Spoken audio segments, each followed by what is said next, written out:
Hello, I'm Sid Roth. I'm at beautiful Redding, California, but not here for the beauty. I am here because there are miracles taking place, over 1,000. The question I have for you is, can demons cause homosexuality? My guest says yes, because he was delivered of one. It's like a darkness, a big dark tunnel ahead of you with nothing there. Tell me about the first time you realized you were homosexual. I began to realize it probably around the age of 12, 13, and I just noticed that my sexual desires were not going the way that they should. Other guys were starting to get interested in girls, and discovered that my attraction was for other guys. What about women? Were you remotely interested in a beautiful woman? Not at all. Just the thought of sex with a woman was repulsive to me. There's no desire there whatsoever. Now, I find that there's some similar traits with people that are homosexual, and that is, in many cases, either the father is abusive or absent. What about your case? Absent. He was a great provider physically, but he was a guy who was gone from 5:30 every morning till 7:30 every night, 6 days a week. And so emotionally, he wasn't there. It had no one to show me how to be a boy, how to grow up and be like other guys. And I just really felt like I was not one of the guys. I didn't fit in. There was something wrong with me. How old were you when you had your first homosexual affair? I'm 13 years old. Now, while you were living at home, while you were growing up, did your parents even have a clue that you were homosexual? No, they didn't, and neither did anyone else. Why? I was ashamed. I wanted to be like other people. I knew that this wasn't right, and I'd heard jokes about it, and it was horrifying to me to have these homosexual feelings and desires, and yet they were overwhelming, they were overpowering. There was nothing I could do about them. But the most recent data, at least according to the newspapers, is that it's got to do with genes. You have no responsibility. That's not true. I've come to learn that it has much to do with the environment that you've been raised in, the perception you have of yourself as a guy and how you fit in with other guys, and everything to do with as God created us to get to that age where our sex hormones kick in and we want the other because we have a sense of who we are as a guy.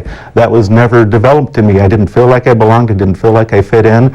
And so I wasn't sufficiently resolved in my gender identity to reach out to the other. And so something in me was reaching out to resolve that same-sex issue, to just feel like I'm one of the guys. That hopeless point was reached a point where you reached the bottom. Tell me about that. I just hit the bottom to where I knew that either I had to do something or basically die at some point, and I just cried out to Jesus. I'd asked him into my heart when I was 9 years old. I was 26 at this point, and I just broke and said, Lord, if you will get me out of where I'm at now, I will serve you the rest of my life. And I meant it. I meant it with all my heart. And then you heard a voice. Yes. A voice that was relentless. For the next 3 days, this voice kept going through my head.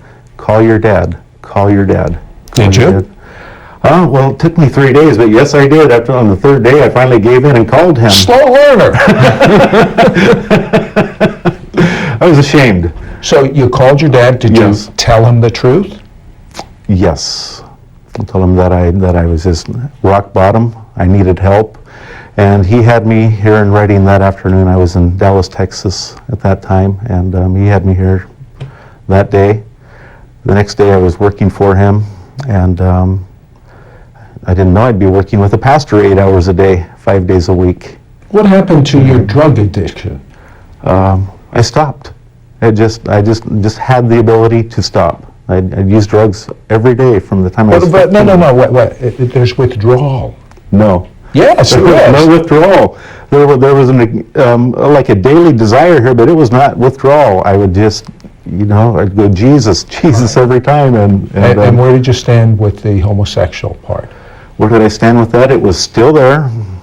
I didn't really know what to do about it at that time. I just was just in a part of my life where the Lord was showing me how much He loved me, where I was learning about Him and the love of the Father for me. what he had for me. You went to Bethel Church. Yes. And you got involved in the community. You Yes. still had these problems. Yes. And you went to one of the counselors. Why didn't you go to the counselor for help? Pardon me, why did I go to him? Actually, it just got to a point where I had enough of a foundation under me that I knew I was loved by God no matter what. He did return. He didn't know who that voice was. And when he returned, the man he was working with when he went to work for his father was a minister.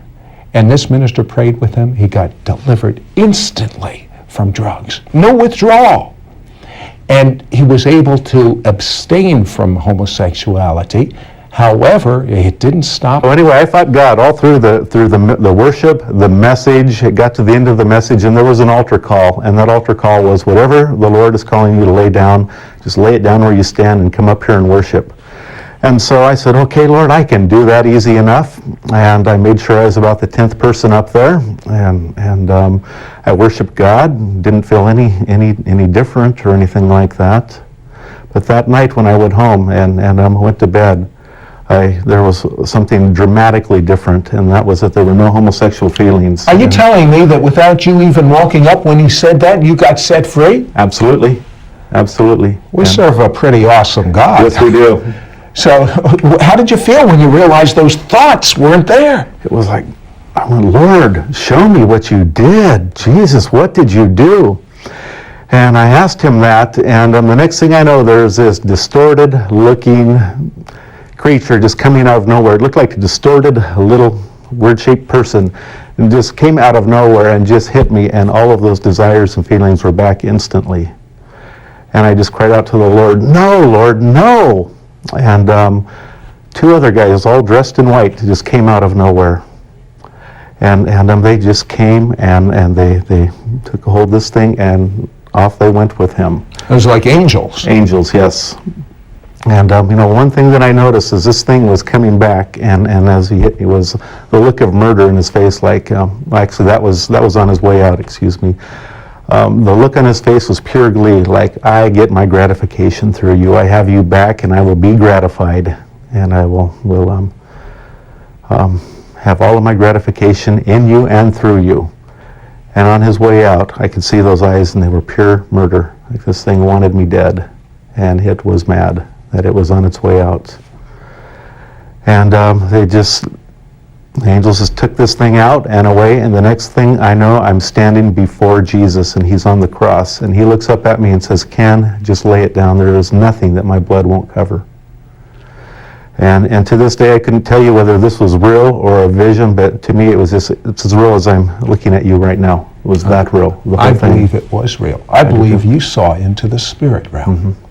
Yes, I do too. And I believe if you did not hold up the name of Jesus, you would have been worse than you were before. Yeah.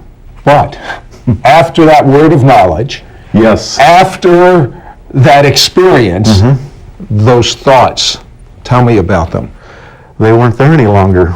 They were completely gone. I no longer had homosexual thoughts or feelings. And they were absolutely, literally gone. But I didn't have any feelings the other way either, heterosexually. And what I had to do was I talked to Alan Ray the following week and told him what had happened, and we just got plugged into some more discipleship. And over the course of the next year, I grew into my masculinity in a new way. I grew into it with other guys. I got plugged in with other guys, and actually the Lord had me disciple a group of 15 single guys. And I had to go in every week and disciple them, teach them, learn to become one of them, be loved by them, and out of that is where things begin to change. As I begin to be secure in my own identity as a guy, I begin to have this desire to meet a girl. There's a certain girl that I had a desire to meet. Really? Yes, I was at that point. This is new for you. Yes, very new. So what did you do? Just walk up to her and say, I have a certain desire to... What'd you do? Well, what happened was at that point I was interning at the church. This is about a year after my deliverance. I was doing a pastoral intern at Bethel. And Donna was one of our pastor's secretaries. And for some reason, I just something was clicking there. I wanted to know this girl. And so I would go see her pastor, or the pastor she worked for, 3 or 4 times a week, so I would have to pass by her desk. Oh, you're making up for lost ground, I can tell. And one day, Donna was in the bookkeeper's office, and I had started clashing. We had a lot of problems we needed to work through, and the first 2 years of our marriage were literal hell. Here you finally, the first time in your life, you fall in love with a woman, and now it becomes literal hell. Well, how did it change? Well, we had a lot of work to do. One thing that everyone's got a lot of work to do. We had some very broken areas in our background that we really weren't aware that were there, and one was that I really didn't trust women at all. And Donna, on the other hand, didn't trust men at all. And that sounds like an interesting combination. And so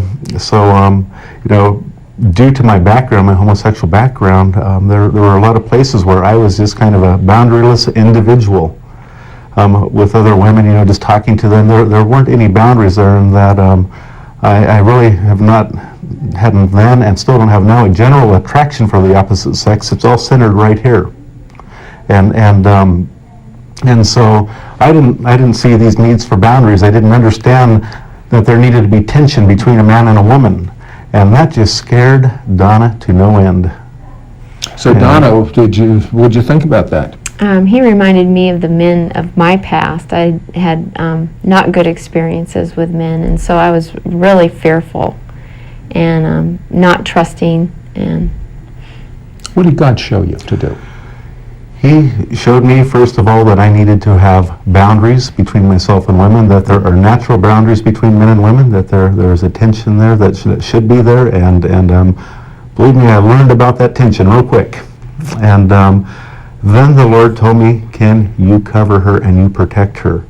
Whereas she'd what do you mean? What do you mean by cover, and what do you mean by protect? Okay, well, Donna's greatest fear was that I was like those other men in her past, which I wasn't.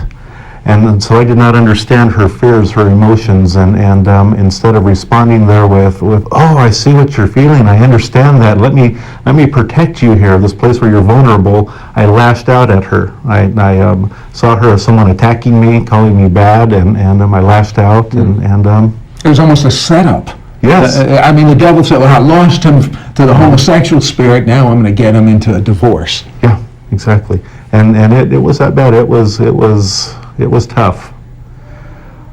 We fought like cats and dogs for 2 years. What are you doing different now?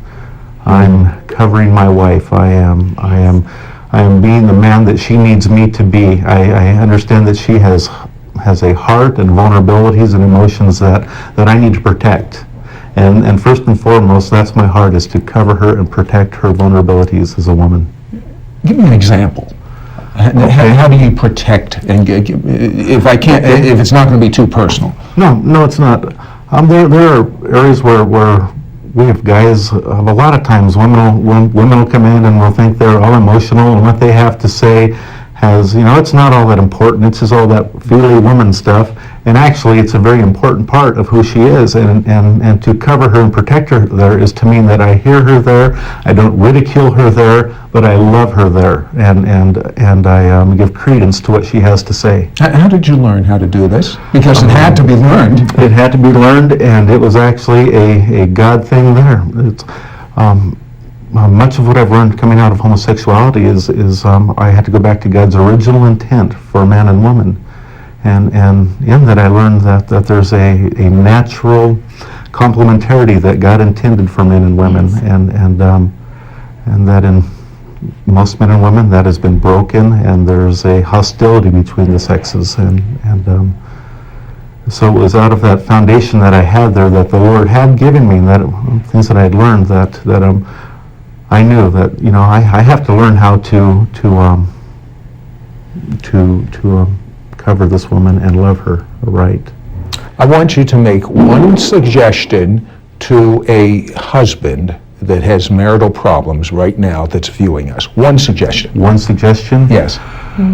Obey God. Do what He says. The one thing that I have learned is that when there are marital problems, there were a lot of things that Donna struggled with that weren't right on. A lot of the things that she was feeling that weren't true. But it was my job to not lash out at her, but to cover her and protect her there. And it was my job as the man to initiate that first. She didn't have to change anything until I had changed and loved her. And So you got much more than 1 point there, and that's pretty good. Donna, 1 point to a woman that's struggling right now in her marriage. To keep your eyes on the Lord Jesus. That for us, we knew that the Lord had put us together, and we were committed, and in staying committed and putting our eyes on Jesus, knowing that He'd seen us through everything else, He would see us through this. And now the two of you, but now the two of you are, how's your marriage now? It's wonderful. I'm putting you on the spot. It is excellent. Yes. It's excellent. We've been married Yes. for 7 years. Okay. Now, you minister together to people that are homosexuals to help them be set free. Tell me about one person that comes to mind. Well, there's a young man that we ministered to last year, and he came to our office, and Donna and I had met with him several times, and one day he came over and prayed, and we prayed with him, and the Lord just really began to reveal some things in his life that needed to be taken care of, and we ministered there, we prayed for him. It didn't look like anything had changed or anything was different. He comes back the next week and tells us, I haven't had a homosexual thought or struggle since the day we prayed. And that is still true to this day. Yes, and this has it is. been a year now. Is there anyone that is a lesbian or a homosexual that God will not forgive and God will not make normal? No. Absolutely not. Anyone who wants it, anyone who wants redemption, anyone who wants to be the man or the woman that God made them to be, they can be that. Yes. And it's the Father's pleasure, it's Jesus' pleasure to be that vessel. Would you pray for a homosexual or lesbian that is watching right now? Will this help, a short prayer? Sure. All right, I'd love to. look into the camera and pray. Okay. Father, I thank you that you are a Father who cares. God, you know every sorrow in our hearts. You know every pain. You know every fear. You know the shame, God. Yes. God, you know those things that we struggle with right now, deep in our hearts, those places where we feel like we've failed you, we feel like we've failed others. You know that. You're very aware of that, and you're a Father